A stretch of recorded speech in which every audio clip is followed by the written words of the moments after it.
I'm a hardworking, highly motivated individual with 20 years of experience in the field. Is there anything specific you'd like me to talk about from my CV?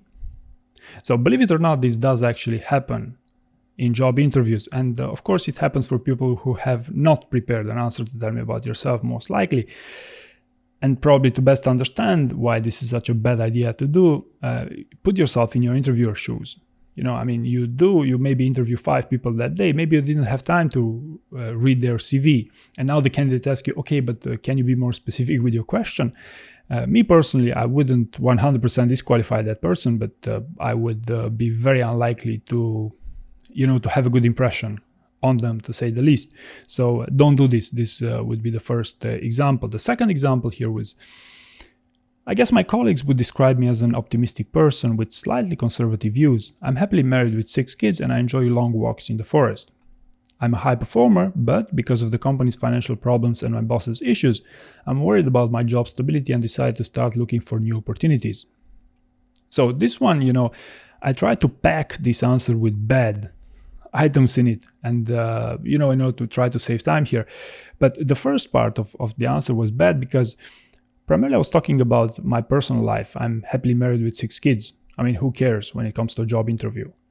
Or I also talked about my slightly conservative views, which is actually politics.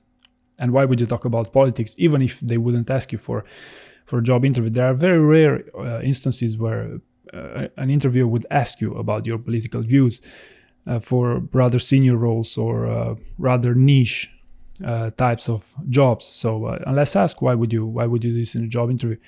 Now, the second part of your answer, notice where I subtly put the blame on both my boss and my company.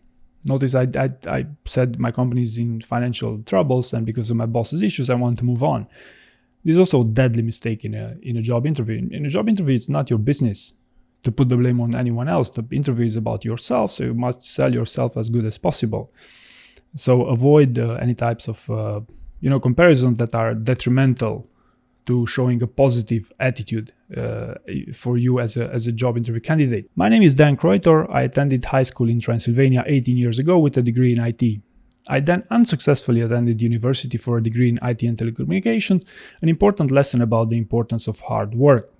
I then went on to work on my own in IT outsourcing for around 7 years, where I collaborated with hundreds of IT professionals. I then moved on to design and manage HR software that unfortunately went bust after 6 years, in spite of my efforts to make it a success. I picked the wrong partner to do business with, this being a very valuable lesson for the future. Then I founded a consulting firm targeted at providing quality digital HR services. The problem with this answer is primarily because it's a very negative note. I'm not saying it's on a negative note because I talk about failures, about shortcomings in my career. Not at all. I actually think if you pitch them the right way, this is actually a great time for you to clarify. Maybe you've been unemployed for past 3 years. Maybe this is a great time for you to sell this to your interviewer. But the way I presented my experiences were very negative. And this is what you want to avoid at all costs.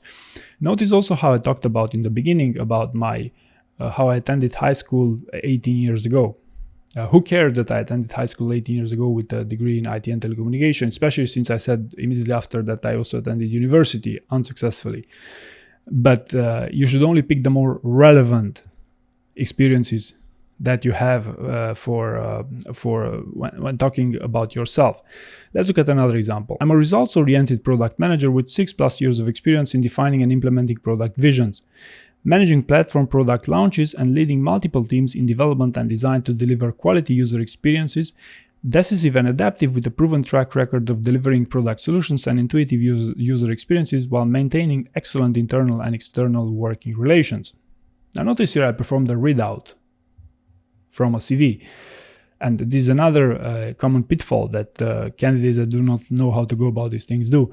That is to memorize stuff, and not only memorize, but memorize what's written in their CV, because, truth be said, the CV is quite a professional one. I know that person is a very special person in the first place.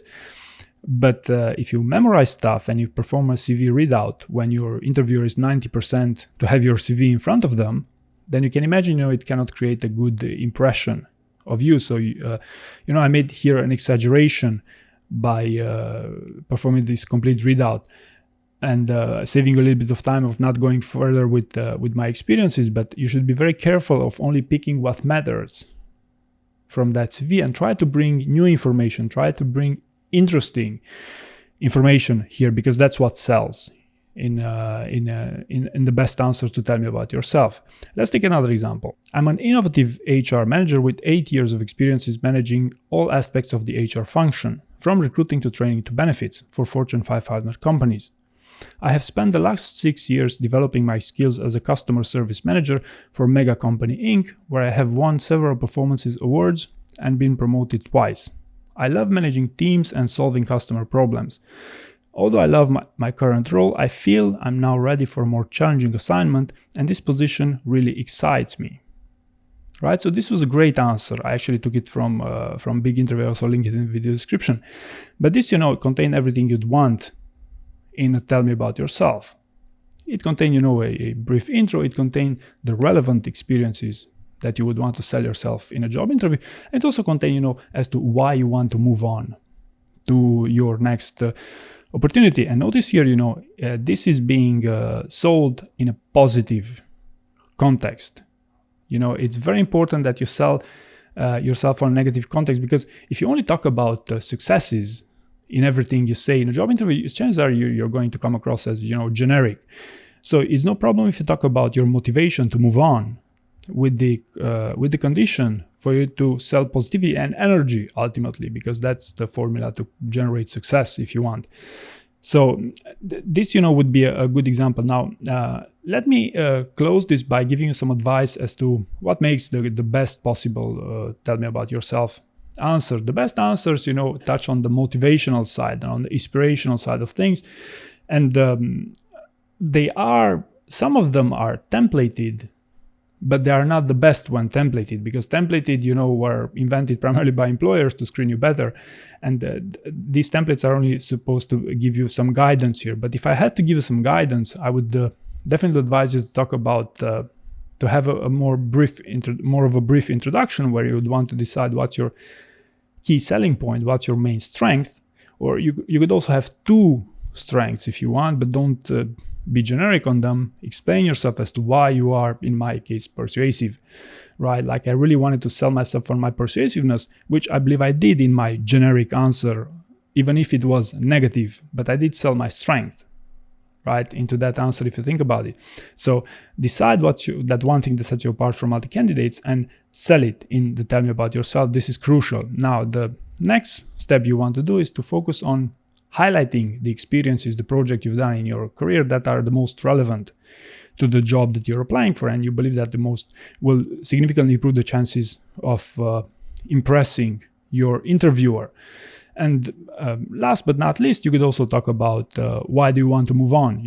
As I just exemplified in a good example, you want to sell this in a positive context, if at all possible. Of course, is to stay away from blaming your company, your coworkers, your boss, or whomever else. Again, the motivational side of things is really, really important. Now, these are rather the good ones. The good examples will always include these elements that I just mentioned. But the best examples I've ever heard never followed any particular structure, but were people that were such great motivational speakers that they didn't need guidance. Right, so if you're that type of person who can captivate an audience with their answer, I would very much encourage you to go that way, because the details, the numbers, the metrics, the strength come in secondary and could easily be resolved as follow-up questions. Maybe a closing note here: when talking about your experiences, you could also apply the STAR format, if that feels. If that helps you in any way to find the best elements that you want to communicate. If you had a project, talk about what's the outcome, how measurable was that outcome as well within your Tell Me About Yourself answer. So all in all, I find that the key aspect that you want to keep in mind at the end of the day is to be able to self-assess. If you're able to self-assess and to know, hey, what's a good tell me about yourself versus what's a wrong tell me about yourself, and to know where to stop when you know you're overreacting, you're not getting enough benefit for the time you're investing in. That's where the best candidates are.